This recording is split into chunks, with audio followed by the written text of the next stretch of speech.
Olá, você está ouvindo o Papo Camarada e esse é o nosso novo quadro de leitura de textos, né?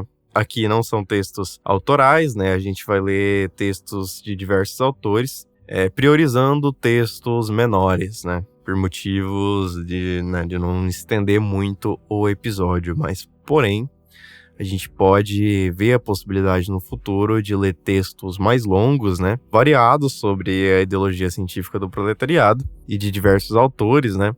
Dividindo por partes, enfim. O nosso texto de hoje, né, dando uma breve introdução ao texto e ao nosso autor, vai ser a Carta de 12 Pontos aos Comunistas Revolucionários, um texto que é importantíssimo para a história do comunismo no Brasil. E no seu próprio conteúdo, a gente consegue ver uma leitura que é bem rápida, né, consegue expressar ali tantas questões tão importantes, não só para aquele momento, mas que continuam muito atuais, né? A partir desse texto a gente consegue perceber o quão errado, né, as posições dos partidos revisionistas hoje são, e a gente consegue perceber o quanto esse movimento se degenerou, né? O quanto de erros que aconteceram e também qual que é, ou de fato, o caminho para a revolução de nova democracia, o caminho da guerra popular no Brasil. Como também como o movimento regrediu, né, após o assassinato, né, de diversas lideranças, diversos dirigentes do movimento que já expressavam nos anos 60 uma linha muito correta na sua época para guiar esse processo em nosso país. Como essas organizações estão aí hoje enganando, né, suas militâncias, propagando o revisionismo, praticando o oportunismo eleitoreiro e colocando, né, nas mãos da burguesia, do processo eleitoral, a revolução democrática que só pode vir do povo. Como por si só mostra também como as ideias desses grandes dirigentes que a gente teve, desses grandes marxistas-leninistas, desses grandes comunistas que a gente teve, foram completamente abandonadas. Ao passo em que esses partidos praticam, né, o oportunismo, ainda continuam usando a imagem desses militantes como a fraseologia revolucionária, mesmo tendo abandonado a via revolucionária. Bom, e tentando resumir um pouco da história do nosso grande autor de hoje, Manoel Lisboa foi um grande revolucionário que nasceu em 1944 em Maceió, Alagoas. Começou sua militância política ainda bem cedo, bem jovem, no movimento estudantil secundarista e ingressou bem jovem no Partido Comunista do Brasil. Manoel Lisboa se abdica, né, da sua faculdade, do seu futuro, né, ali, que era uma pessoa que tinha uma certa condição de vida, né, para se dedicar totalmente à militância. Logo após o golpe empresarial militar de 64, Manoel Lisboa vai ser perseguido e vai se mudar de cidade algumas vezes, retornando a Alagoas em 65, onde vai ser preso uma primeira vez e torturado. Após a sua soltura, Manoel Lisboa vai viver na clandestinidade, né, se dedicando totalmente à derrubada do regime fascista, da ditadura. E em 1962, após o grande racha do PCB, em que históricos militantes vão denunciar a adesão do PCB ao revisionismo, né, ao revisionismo crochevista e também o imobilismo em frente à ditadura militar fascista em curso. E vão fundar o PCdoB, que Manoel Lisboa vai compor suas fileiras, né, vai se desenvolver bastante como quadro, mas vai sair também da organização devido a algumas divergências sobre o curso, né, a tática da guerra popular no Brasil, né, defendendo que o início deste processo se daria no interior, né, no campo nordestino, onde as nossas contradições são mais agudas, também onde o povo tem um amplo histórico de resistência armada, né, de luta camponesa. Ao contrário da posição do PCdoB de se iniciar a Guerra Popular Prolongada na região norte do Brasil. Então, em 1966, Manoel Lisboa, ao lado de Amaro Luiz de Carvalho, conhecido como Capivara, e outros militantes, fundam então o PCR, Partido Comunista Revolucionário, que tinha à sua frente incríveis dirigentes da Revolução. O próprio Luiz de Carvalho também era um militante muito experiente, tanto na luta no campo, tanto com as ligas camponesas, né? Ele mesmo era um camponês que nasceu, trabalhou desde os 7 anos de idade, né? Também alguém que tinha muita experiência com a luta operária, com o sindicato dos tecelões. Além disso, Amaro Luiz de Carvalho também estudou as táticas de guerrilha em Cuba e também estudou na Escola de Quadros de Pequim por 5 meses na China. Partido esse que vai ser muito importante, que vai travar batalhas importantíssimas contra a ditadura e que vai se alastrar em toda a região nordeste do país, com várias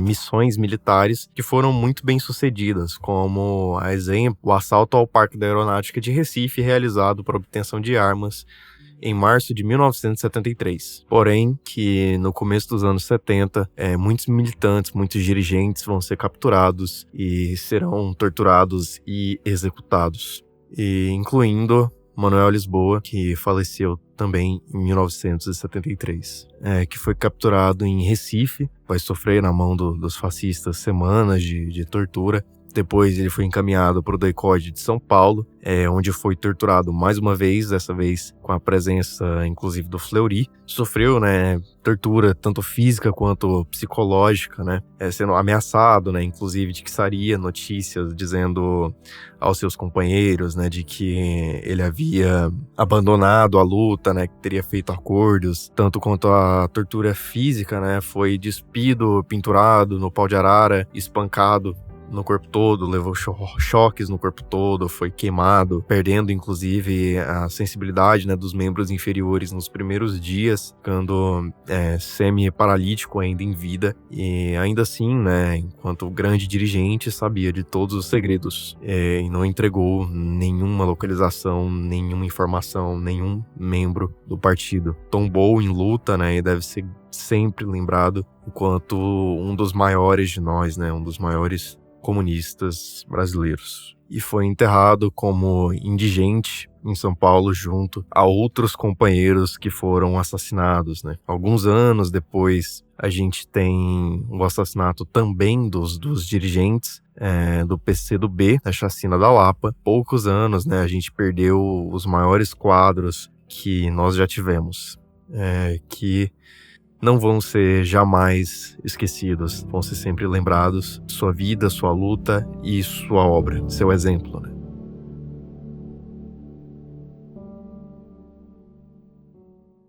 Carta de 12 pontos aos comunistas revolucionários. Manuel Lisboa, 1966.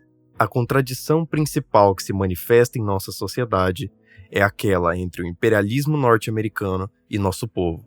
A natureza agressiva do imperialismo exige uma constante aplicação de sua política de dominação e exploração.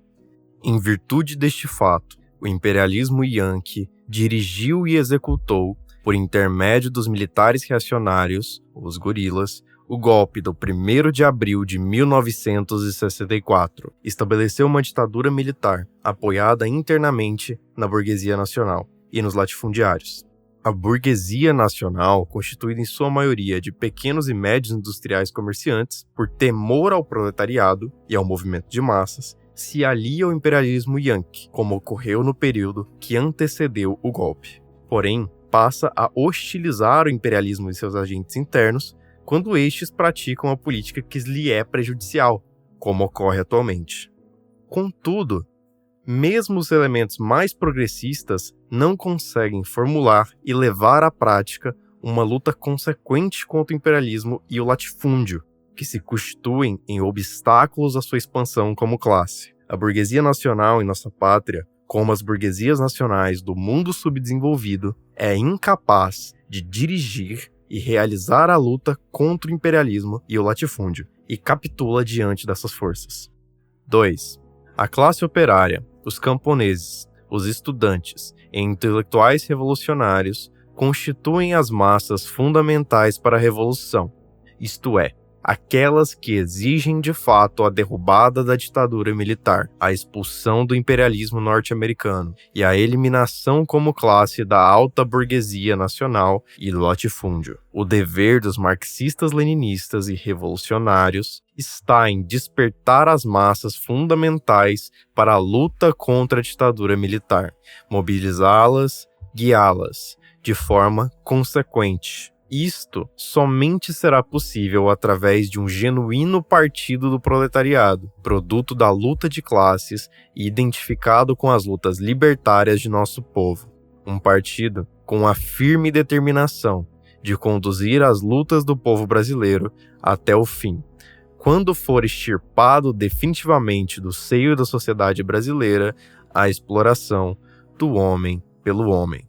3. Sobre o Partido do Proletariado, recai a responsabilidade de uma correta análise das classes sociais em nosso país, de definir qual a contradição principal de nossa sociedade e de precisar onde ela se manifesta de forma mais aguda. A partir daí, deve elaborar a estratégia revolucionária, definir claramente quais os amigos e quais os inimigos e também os métodos de luta adequados à estratégia. 4.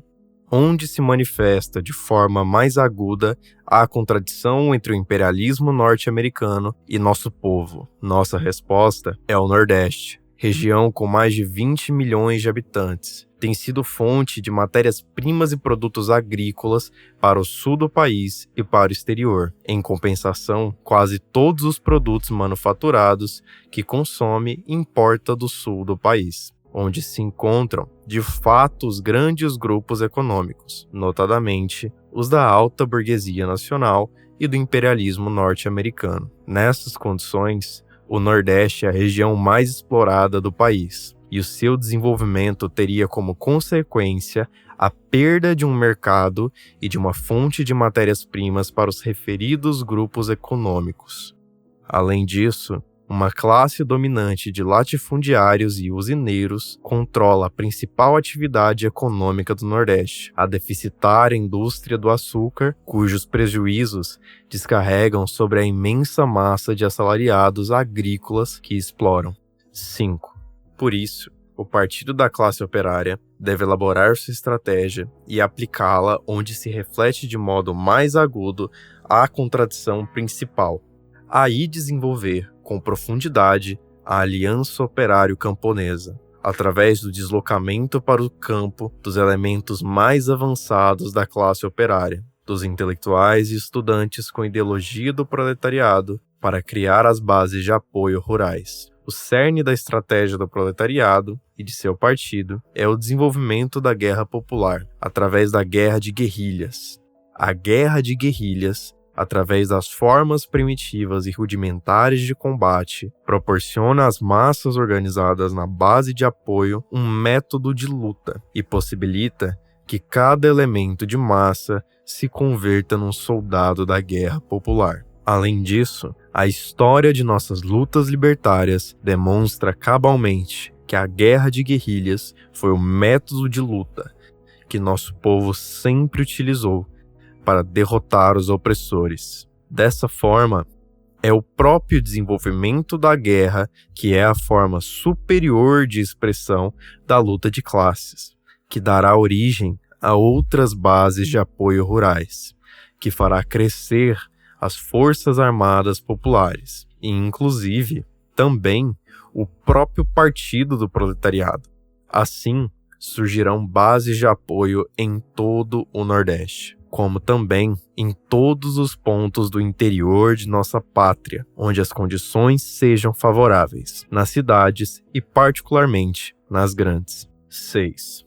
Do ponto de vista tático, o campo é mais importante que a cidade para os revolucionários, porque o aparelho de repressão do inimigo é mais débil nas áreas rurais e tem dificuldades de nelas penetrar. Nessas condições, observando o princípio de superioridade relativa, de concentrar contra o inimigo forças 2 ou 3 vezes maiores em todas as ações concretas, é possível, através da guerra popular, derrotar por partes os gorilas. Por isso, a guerra popular também é prolongada. Prolongada porque no início da luta o inimigo é taticamente forte e as forças populares são débeis. Somente é a guerra que pode inverter os papéis, tornando o inimigo débil e as forças armadas populares fortes. Essa mudança acarreta o controle de amplas zonas rurais pelas forças armadas populares, dando em consequência o cerco da cidade pelo campo, compreendendo cidade onde o inimigo é ainda taticamente forte, pois aí localiza-se seus quartéis e bases. Nas atuais circunstâncias, dentro de um ponto de vista regional, as grandes cidades e capitais do Nordeste são cidade, enquanto que o resto é campo. De um ponto de vista nacional, a área industrial de São Paulo, compreendendo as cidades satélites do ABC, Santos e Rio de Janeiro, formam o conjunto que podemos chamar de cidade, sendo o restante campo. 7. O caráter prolongado da Guerra Popular e a Aliança Operário-Camponesa, imprescindível para o seu desenvolvimento, constituem a garantia de que a hegemonia do processo revolucionário permaneça nas mãos do proletariado e seu partido. Essa é o grande significado político da Guerra Popular. 8. Sobre o segundo tipo de aliança, ou mais precisamente, a frente única com a burguesia nacional, autenticamente nacional, submetida também ao imperialismo Yankee, a condição básica para sua efetivação é a formação das forças armadas populares, através do próprio desenvolvimento da Guerra Popular. E seria erro grave e ilusão de classe supor que a aliança se faça antes do início da insurreição armada, a base de conversão ou troca de pontos de vista. Nessa questão, o fundamento é o proletariado realizar a frente única quando tiver as suas próprias forças armadas, independentes e dirigidas pelo seu partido. Garantia de que a luta contra o imperialismo e o latifúndio irá até o fim, isenta de vacilações ou capitulações próprias da burguesia nacional. 9. Nesse ponto, cabe assinalar a maneira contra-revolucionária de compreender a frente única que os revisionistas modernos aplicam em nosso país. Vista a questão em profundidade, negam ao proletariado e seu partido a capacidade de derrotar o imperialismo e seus lacaios e colocam na mão da burguesia nacional esta tarefa. Por isso, se colocam a reboque da burguesia nacional e adotam a luta eleitoral como principal e única. Quando esta é negada totalmente, passam a aconselhar o proletariado que nada há por fazer, que é necessário esperar, etc. É claro que, na situação de ditadura militar vigente em nossa pátria, os que usam o nome de comunistas, marxistas-leninistas, para seguir a política da contra-revolução, a reboque da burguesia nacional, para infundir o medo no espírito das massas, desarmá-las ideologicamente, prestando assim o melhor dos serviços ao imperialismo Yankee, não passam de vis traidores da pátria e do povo. 10. Além do oportunismo de direita, o proletariado e seu partido devem dar combate sem trégua ao oportunismo de esquerda, que isola os revolucionários, levando-o a ações aventureiras. Em realidade, os oportunistas de esquerda, ao fazer propostas impossíveis de serem concretizadas, temem a revolução e, tanto quanto os revisionistas, também não a desejam.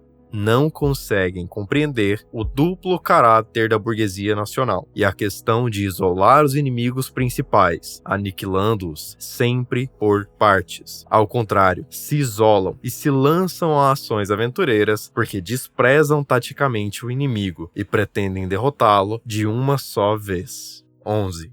Os revolucionários e marxistas-leninistas têm como ponto de honra para suas atividades se apoiarem nos seus próprios esforços. Em nossa pátria, o desenvolvimento de uma autêntica revolução exige que ela surja como exigência das forças internas do país. Revolução não se importa e nem se exporta. O auxílio dos países que já se libertaram do imperialismo Yankee possa nos dar deve ter um caráter essencialmente político. O principal, o mais importante, é que a revolução exige que ela surja como exigência das forças internas. Aliás, A aplicação desse princípio é o requisito básico para que a guerra popular venha a se processar. 12. A maior prova que o marxista-leninista e revolucionário pode dar de internacionalismo proletário é fazer a revolução em seu país, desenvolver a guerra popular, derrubar a ditadura e expulsar o imperialismo yankee, eliminar a alta burguesia nacional e o latifúndio como classes. São objetivos de um verdadeiro internacionalista proletário em nossa pátria, que, conquistando o poder, estabelecendo um governo revolucionário, dará uma importante contribuição revolucionária aos povos.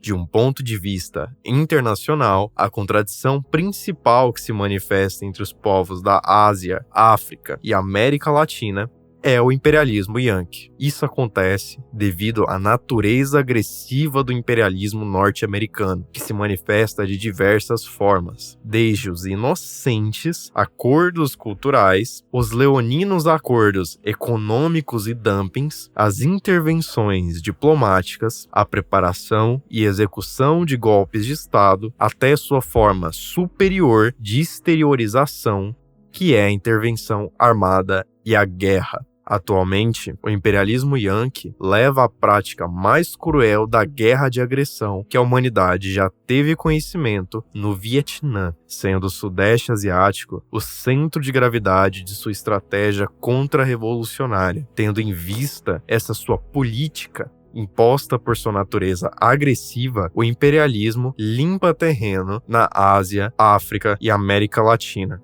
e substitui, através de intervenções armadas e golpes de Estado, os governos dos políticos progressistas das respectivas burguesias nacionais por militares títeres do Pentágono e que apoiam as aventuras guerreiras do imperialismo. E lhe darão cobertura com recursos materiais de toda espécie e tropas, como faz, por exemplo, a ditadura militar dos gorilas chefiados por Castelo Branco. Ao enviar tropas e recursos materiais para São Domingos, isto, no entanto, demonstra que o imperialismo é estrategicamente débil, que historicamente está derrotado e que os povos do mundo irão vencê-lo.